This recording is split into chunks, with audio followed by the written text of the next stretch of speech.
everyone. Welcome back to the Marketing for the Uninhibited podcast. Today, I'm joined by a very special guest. Jackie and I were in the Rebellious Success Cohort 2 with Erica Tibbins, and she's joining us to talk all about email marketing. Jackie is an email copywriter and strategist for service and product-based online entrepreneurs, and she is a mom to a 4-year-old who is now homeschooling. So I have so many questions about all of this in the schedule, but welcome to the podcast, Jackie. Thank you so much for being here. Thank you. I also want to share that we have the same last name, so it's like we're family. Yeah. Maybe somewhere along the way, in all of my millions of cousins. Yeah. Who knows? Do you have a huge family too? I do, but the Rodriguez part is my husband, and he has a large family too. So maybe it's more related to him. Yeah, that's true. Yeah, we have, so my Rodriguez side of the family, my dad is one of 8, and I think my dad has 4. Some of them have 4 kids, but most of them have like upwards of 4 kids. Yeah, my mom is one of 10. My husband's mom is one of, I think, 5 or 6. Wow. And my husband's dad is, I don't know, it's like one of 4 or something. I don't know. But yeah, it's like one of a billion. Yeah. Yeah. And then I have just the one, and I am an only child, and my husband's one of 2. So like, and then it got smaller. Yeah, it's like funneling into just the one. It's really fun. My father-in-law is an only child. And then my fiance, him and his half brother are like 6 years apart. I mean, his brother, but they were raised in the same house, but there's a big age gap. And then so far he only has 1 kid. I mean, we'll probably have a kid, maybe, but but yeah, so it's just getting so much smaller. So we could have a whole podcast about families and boundaries. Yeah. Oh my goodness. Yes. And to be honest, this homeschooling thing has really made me set really firm boundaries for myself, for my own self-care and for my business. So it's been really good, actually.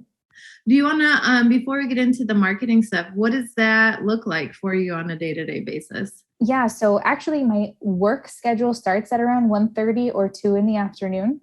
And I cannot compromise on that. So if like I have a client or an almost new client or whatever the case may be that needs something earlier, like my hard start is at 1:30. So I can't get anything in earlier. So my contract says it, my email signatures say it, like, so that everyone is very hyper aware of the fact that I am only available until 1:30.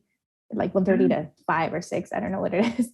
But and also the hard stop is at 6. I cannot keep going because at that point my brain is shot. I cannot keep going. And so it's allowed because, I've already woken up, homeschooled my kid. We've done the morning routine together. I need family time. I need husband-wife time. Yeah. My mom lives with us. I need mom and daughter time. So oh my gosh. We've got 4 dogs and a cat. So I need pet mom time, Yeah, I know it's a busy full house in here. And so it's helped me to, in a way, compartmentalize, like work is here. And even though I work from home, which it can be really tricky to set boundaries when you work from home because you work from home. So you're always on. And it's helped me turn off work mode.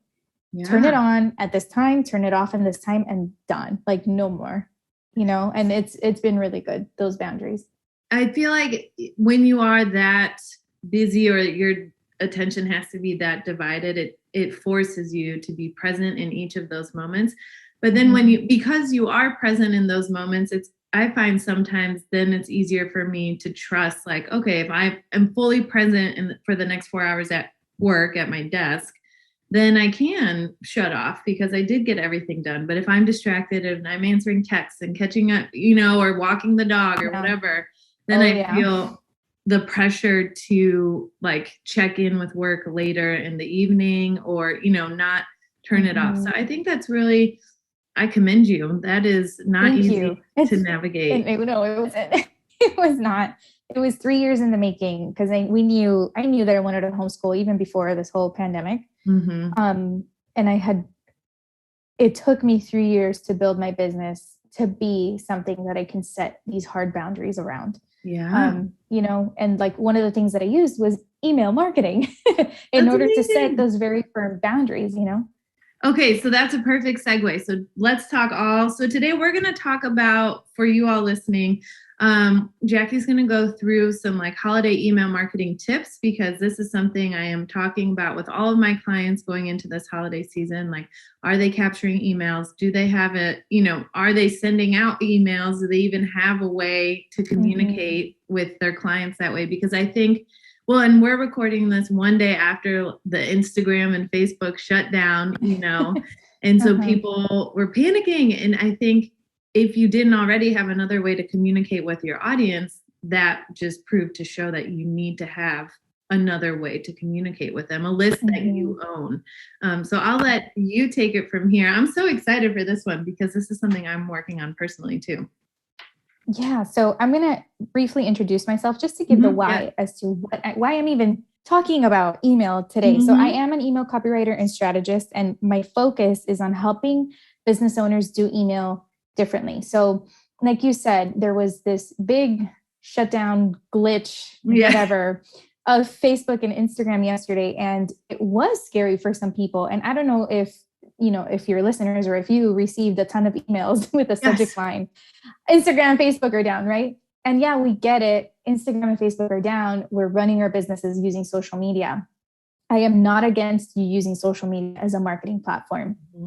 But if yesterday wasn't enough, it cannot be the only way that you use marketing. And what I like to tell my clients and the way that I do email is that I don't want it to just be something else that you add on to your list. The way that I kind of envision email marketing and the strategy around your email marketing is that you build your content in your email, because that's the part that you own. Like you said, this list is something that you own, and no matter what pitch or whatever happens in social media, this will continue to run.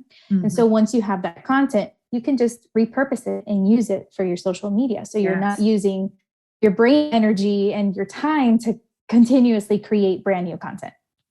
So I'm going to get started. Yes.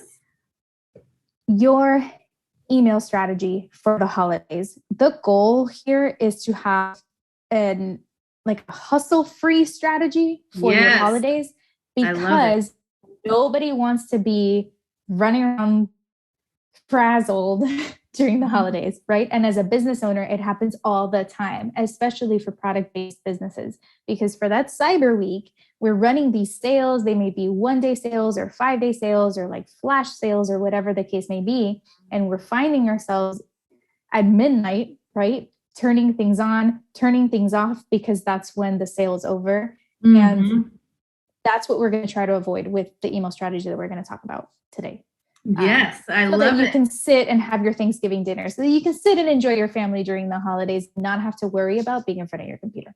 Yes. And so many people, so I'm running a little promotion right now for my birthday and the business birthday, and people are messaging me like, I would love to work with you, but I just, you know, with the holiday season, I can't right now. Like, this is the mindset people, especially product-based business owners, have going into this time of year, is that it's just chaos. So I would like the audience to feel a little more strategic, a little less hustle, and a little like they have room to breathe. And also, I was helping a client map out her next few months with the holiday selling season, and she was like, every weekend from now until January, she was trying to plan something, and we both were like, but what about your family? Like, and when are you going to attend a family party, you know? So I think this is going to be so good. So thank you so much. Yeah. And I particularly love that we're having this conversation in October, because I mean, I'll get into this in a little bit, but technically when you look online, people will start telling you October's already too late to start planning your holidays. And no, it's never too late until it's the day before, right? And then it's like, you're all stressed out. But there's plenty of time to get this out and done this month, maybe this week. That's what I think. If you do it like before, like within the next couple of weeks, just get a plan in place, however loose or, you know, sparse the plan is, just at least think it out. Yes. Alrighty. So here's why I love email.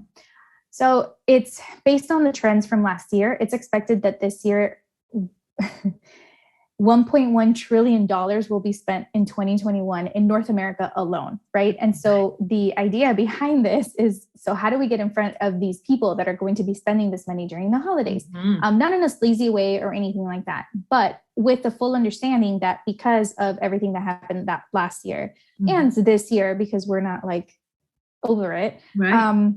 Online shopping is still going to be a thing.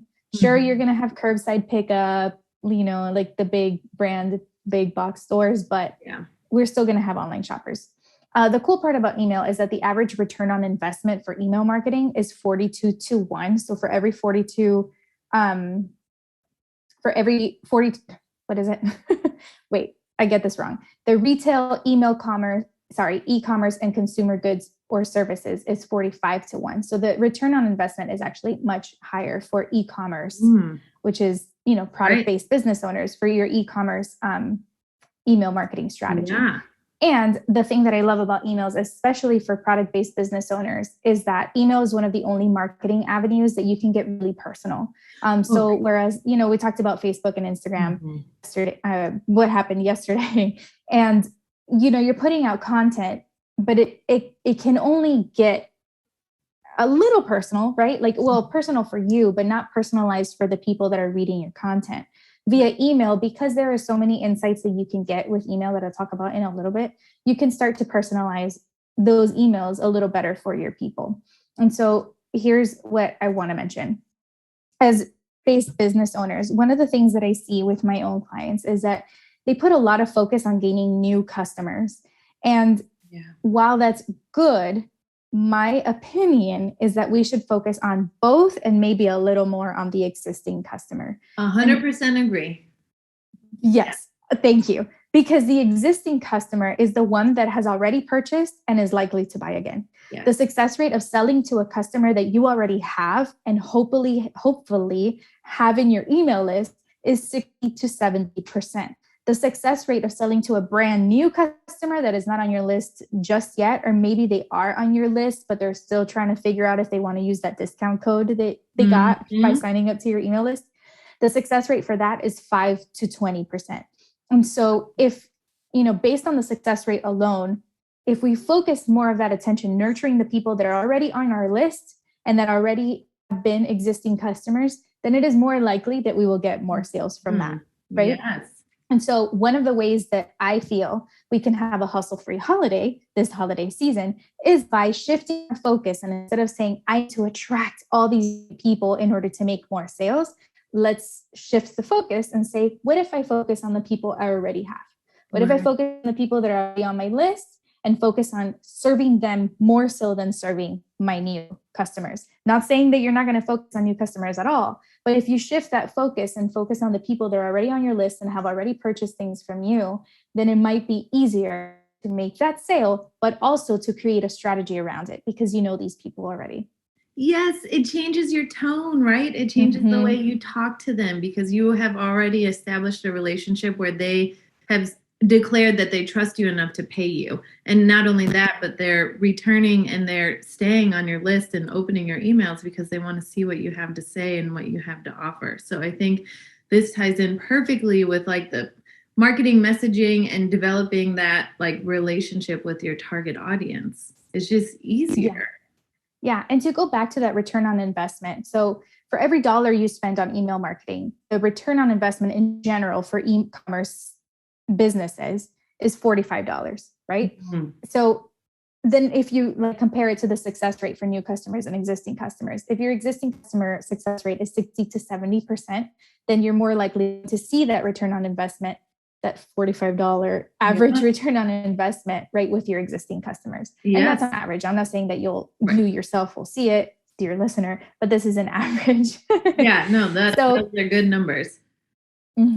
So to talk about what it looks like to nurture the people, I want to talk about the new customers first, because I know that that's one of the things, it's hard to make that shift immediately, right? To think first about the existing customers and not so much about how to create new sales. So I want to talk about the new customers. first. Is that okay? Yeah, absolutely. Okay, Because cool. I do think, I mean, we can focus on we'll talk about the existing ones and how to nurture your existing customers. But I think part of this is capturing the new customers so that once they buy, they get added to your repeat customer list. Yeah, exactly. And I also wanted to start with new customers, especially for listeners that are like, man, but I don't have an email list. Right.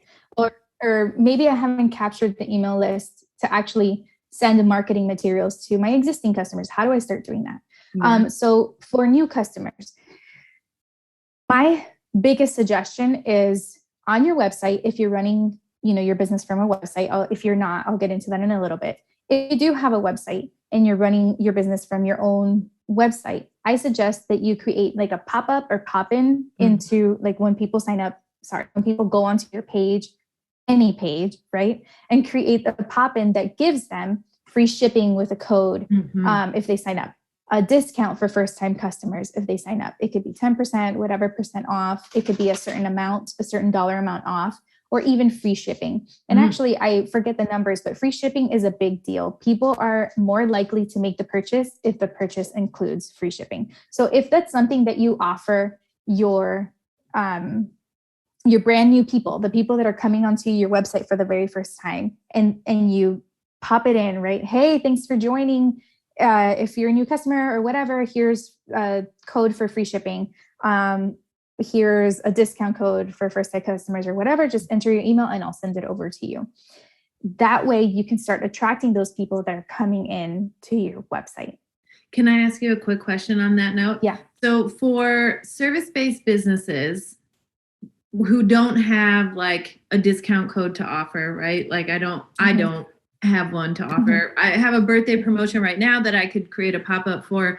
But do you have any recommendations for what types of freebies or things that are like more attractive to online customers? Because I feel like that's where people get caught up in their head is like, what do I offer them? Do I create a PDF? Do I create a training? And then you can waste so much time creating a free offer just to get someone to sign up on your email list, where I almost think sometimes it's just like as simple as the ask.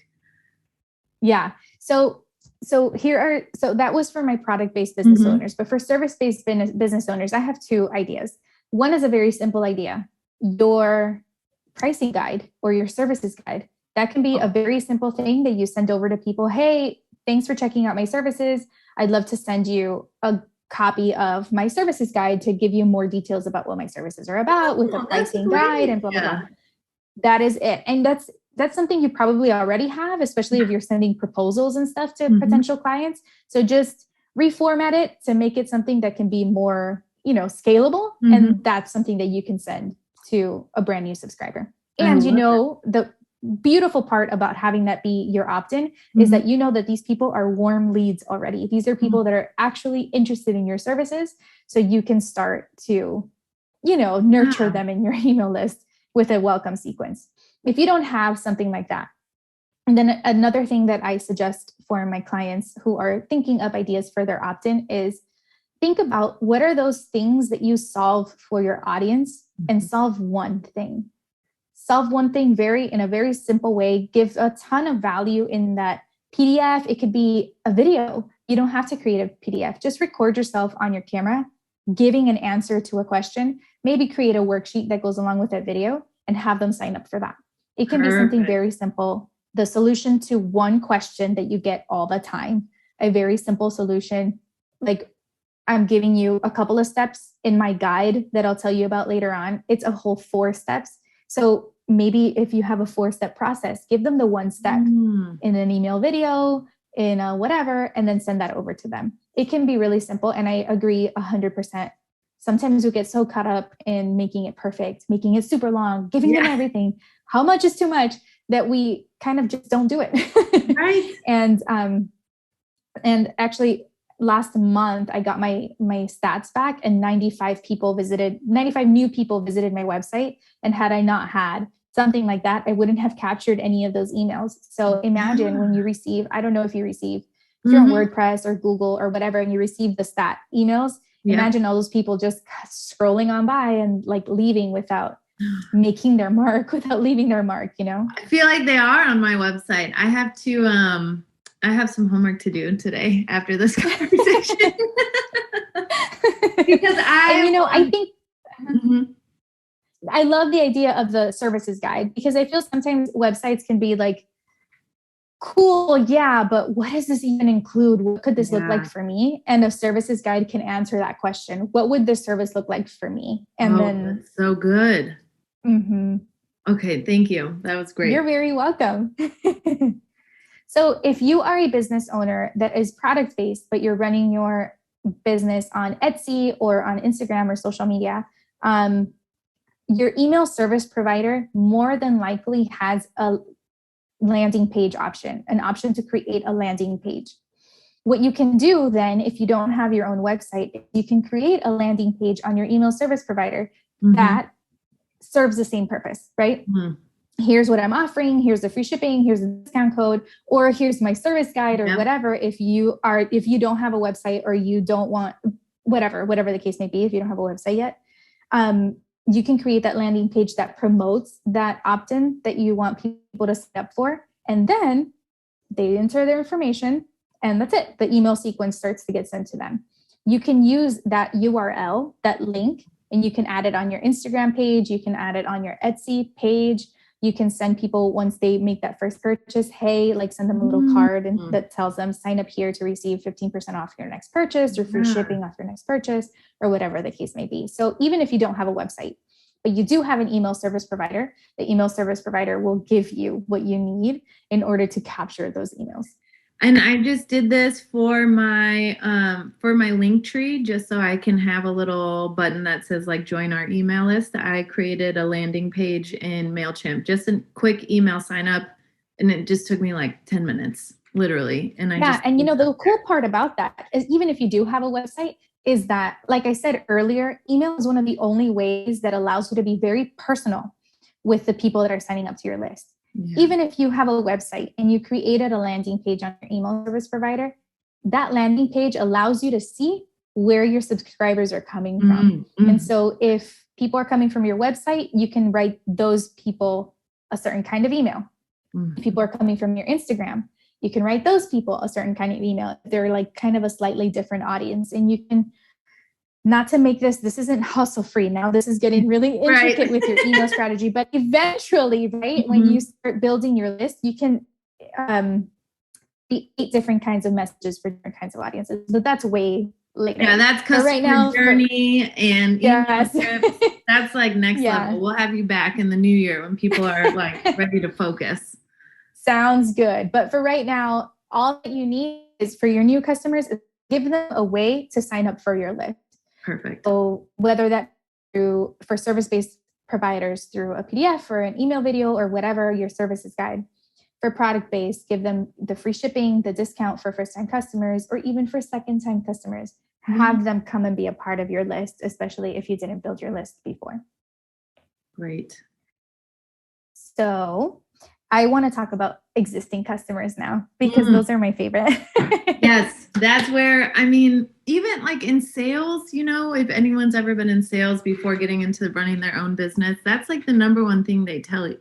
It's just easier to upsell your existing audience. It's cheaper to maintain them and nurture them than it is to bring on a new customer.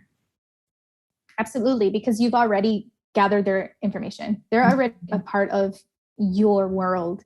And so now it's time to nurture them, to keep them in your world. Right. And so one of the things that I love to tell people about their existing customers is, if you haven't sent an email, send it. It doesn't even matter what you're saying. Like, just have your name, your business name, come into their inbox now. And the whole ASAP and the now terminology is kind of, so hustling, wasn't this hustle free? Yeah. But the idea behind this is not to have you hustle. It's to increase your presence in your existing customers' inbox, especially for people that have not seen you at all in their inbox in the last month, 2 months, ever, right? So to set you up for holiday success, start sending emails now. Yeah. If you don't know what to say, introduce yourself again. And one of the things that actually I was going to say later on, but I'll say it now. One of the things that I love to tell people that have small businesses is that the upper hand that you have versus bigger businesses is that there is an actual person on the other side of that screen. It's not like a huge team. The gap between the business owner and that purchase is very little, if not non-existent, right? Yes. So there is this personal level of attention that people can receive from the actual business owner in a way that the big box brands don't have, in a way that big businesses don't have, agencies don't have. You know what I mean? Yeah. So personal. Yeah. And so it's perfectly fine to send an email, even if you're selling soap. It's perfectly fine to send an email to say, hey, I want to introduce myself. I'm the founder of so-and-so brand, and I started this because of X, Y, and Z reason, which is something that's not so normal for bigger brands, right? And it's something that they're more than likely to consistently send you promotional emails. You don't have to constantly and consistently send promotional emails. You can send very personal stories.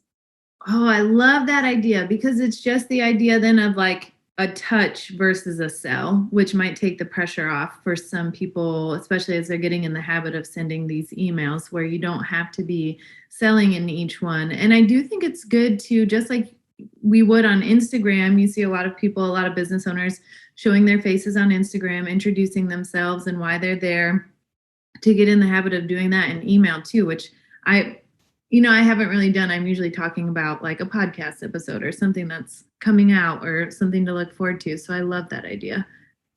Yeah. And the same applies for service-based business owners. I think one of the things that we like to do is send those press emails. I wrote a new blog post. I released a new podcast episode. I made this post or whatever. But versus simply announcing things constantly in the email to your email list, because subscribers will eventually catch on that either it's always a promotion or always an announcement, you can bring something more personal to their inbox. Even a behind the scenes for my products-based business owners, the behind the scenes of how something is created is so interesting for people. The services, right? When you're delivering a service, maybe a behind the scenes of what the delivery process looks like, of what the feedback process looks like when you're delivering a service is so interesting. And it's not exclusive to Instagram or Facebook. That's not something that you only have to record a video and post it on your stories. You can share videos on your email too. You can talk about the process in text in an email, and it's still just as interesting and probably will receive a lot of attention, right? A lot of open and click rates and stuff like that, because it's not just a promotion. And that's something that people appreciate because they're overly promoted, especially during the holidays. Oh yeah, this is great. And I think all of it, I just love all of it. I have so many ideas now in my head where like taking me out of that box where it's like not a press release, not a promotion. It's like, oh, what? Yeah. Like you can just communicate with them and make that. I always like to tell people to treat their email list as like their VIPs and give them extra love and like, that white glove treatment, because those are the ones like where you can get more personal. It's a little bit different audience than the ones on Instagram.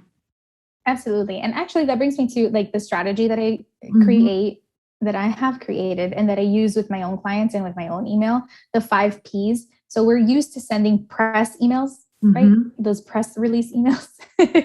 But we also have the philosophy emails. What is the truth behind your business values? What is your mission? What are those beliefs? What's the belief system around your business? Share that. Practical. So practical tips,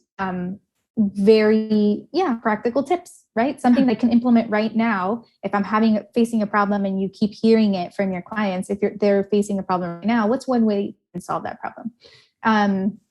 Promotional, obviously the easier ones are press and promotional. If you're having a promotion or if you're having a launch or whatever the case may be, you send those emails. Personal emails. So the personal story, the personal behind the scenes or whatever the case may be. I hope those were 5. I think I missed one, but if I did. You did. Promotional, press. Personal, practical, press. Press, promotional, press, promotional, practical, philosophy. Oh, wait. And personal. Yeah, you did 5. Philosophy, I forgot. I did it. Okay. Yeah. Yeah, because it's a F. I just love that, because so that's interesting. You have the 5 Ps, because when I teach social media marketing, I talk about 4 E's, and it's educate, elaborate, engage, And then I don't know the fourth one. Excitement. Yeah. And you know what? The E in educate, same for practical. You can educate your audience via email around if you're a service-based business owner and you have a framework, educate them. Start with the first E and create like 4, 3, 2, whatever emails around that and let them know what that even means. And so you have enough content to continuously create it, you know? That's so good. So you might get to this later, but what about for the people who aren't strong writers? Like if you're creative and you got into creating because like math and writing and those other subjects, like you don't align with them, you know, you like to create with your hands, like how, for some people I know it feels like there's a disconnect to write, you know, like they're not strong writers. So what are they going to say in an email? Well, what I like to say is that emails, Instagram, Facebook captions, the cool part about it is that you can write like you talk. This isn't a grammar test or a book that you're writing. This is something that you're having a conversation with the person on the other side of the screen. So if it makes it easier for some people that get really stuck when they're trying to type or write something, then record yourself saying it. Yes. And in fact, you can send that recording to your email list and just say, I recorded something for you. Come and listen. And you don't have to type it out. That's so cool. You even have to type it. You can transcribe it on a transcription service if you get stuck with the writing process or if you're uncomfortable with writing. But also just pop in your headphones and type out what you're saying out loud and send the email. Because again, it is very conversational. There's no grammar police out there. And if someone is the grammar police and they send you an email saying, I hate the fact that you didn't like put an apostrophe between the N and the T and don't, then say, okay, well, you can unsubscribe. It's fine. I'm not here for perfection. I'm here to deliver my products, deliver my services, because this is the mission that I stand behind. And we're done. Like it doesn't, and most people are not paying that close of attention, you know, like they're not proofreading your email. They're there to see what value you're offering them. And I'm one who I like to, like, my podcast is my favorite form of content because it's much more natural for me to talk out my ideas. So I will use my recorder on my iPhone, especially like in the car. I have a long commute to get my stepdaughter a couple of days a week. And that just seems to be where I get some ideas. So like I will talk out my ideas or talk through my ideas that way. And then I kind of have created like an outline verbally that then I can reference later and fully write out the email. And one thing Erica Tebbins suggested when she came on the podcast to talk about ADHD was that she writes everything like in her Google Drive folder, or, you know, not in the platform that she intends to use to like publish the content. And that was a game changer for me because I'm like formatting as I'm writing, which is so distracting, right? Like I'm in MailChimp, like highlighting and bolding, and that takes away from the actual creative writing process for me.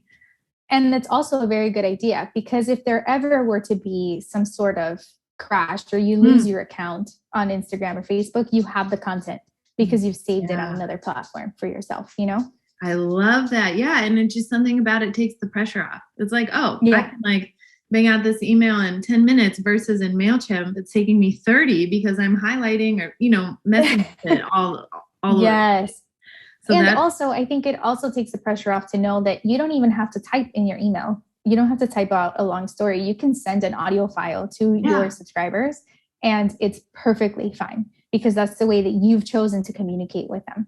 That's amazing. So to send I have never emailed an audio file. I've sent out podcast links, but how do you can just upload an audio file, or do you have to you can save it on your email service provider or on Google Documents. Oh, right. I'm not sure on Google Documents, and then send that link. Or something else that I found is, I know Hello Audio allows you to do that, but I think you have to pay. And there's another way.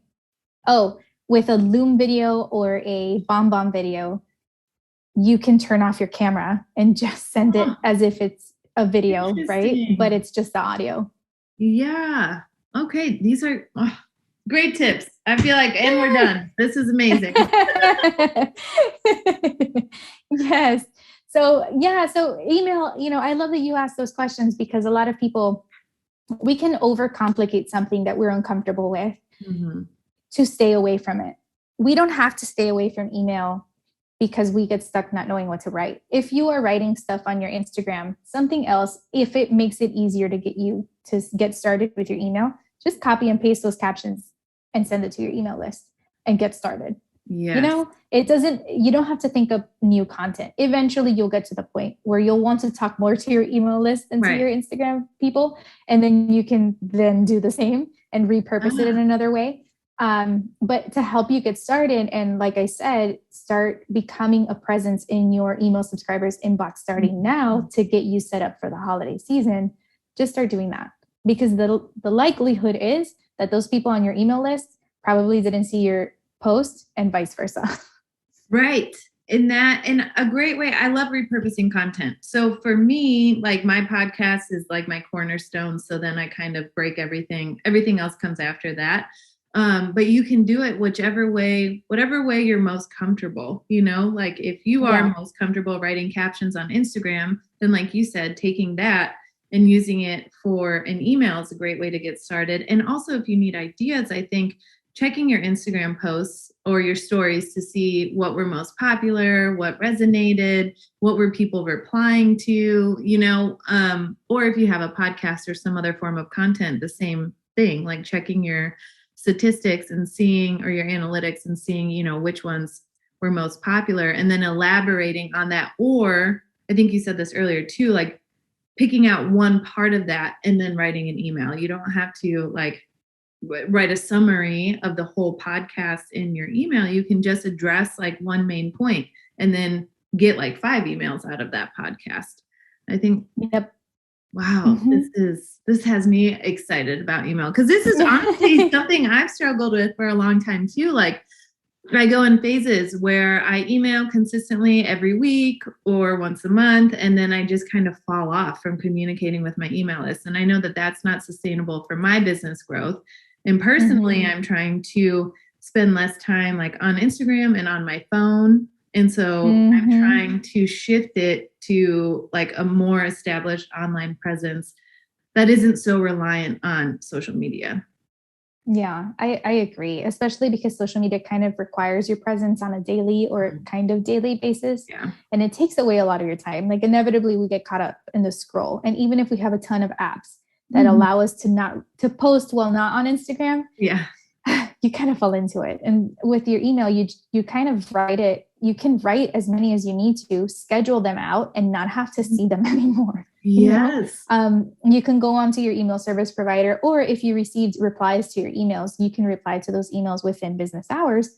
But on Instagram or Facebook, there's this constant scroll, and this is, I think, better for mental health. But hey, I agree. So do you have more to cover, or I have more questions? I want to make sure we get through everything you have on your list. I want to say just one extra thing for your existing customers, because we talked about getting in their inboxes now to start setting up and establishing your presence in their inbox. But then once you do that, you plan out your holiday strategy, schedule your emails so that you don't have to be in your inbox, schedule the on and off for whatever the case may be. Like if you're having a promotion, if you're a product-based business owner, if you're service-based and you're running your promotion, you can schedule those emails and be done. Yeah. But something that I want to remind the product-based business owner specifically is your email service provider will have key email flows that you can turn on. So if you're on MailerLite, MailChimp, ActiveCampaign, Klaviyo, whatever, these email service providers actually have pre-written emails for you for these sequences or these flows. The flows that I'm talking about are your abandoned cart. Again, this is specifically for product-based. For your abandoned cart. So if somebody added something to the cart, kind of like what Target does. If you're on the Target app and you add something to your cart, within the hour or maybe within 2 hours, it'll send you a notification to your phone saying your cart wants you back. Oh my God. Yes. And so the email service provider that you have has those built-in emails pre-written for you to have a hustle-free holiday. And so that you don't have to sit behind the computer to keep typing, just turn those workflows on and don't do anything. Just turn them on and send those emails. Well, I mean, double check that they're actually written and that they sound okay. Maybe infuse a little, add your signature, add your logo if that's something that you do in emails, but turn those on to upsell your existing customers within this time period and keep them coming back for more. The post first purchase sequence. So if they purchase the first time, maybe you have a sequence that goes out that says, hey, for, leave your review, a second purchase, here's another discount, or like a refill if it's a product, or a product review sequence, just to have them review your product and increase your testimonials or your reviews. Yes, all of those are great ideas. And I have a client who's working on this, which is actually like ties right into our conversation because she's working on it now.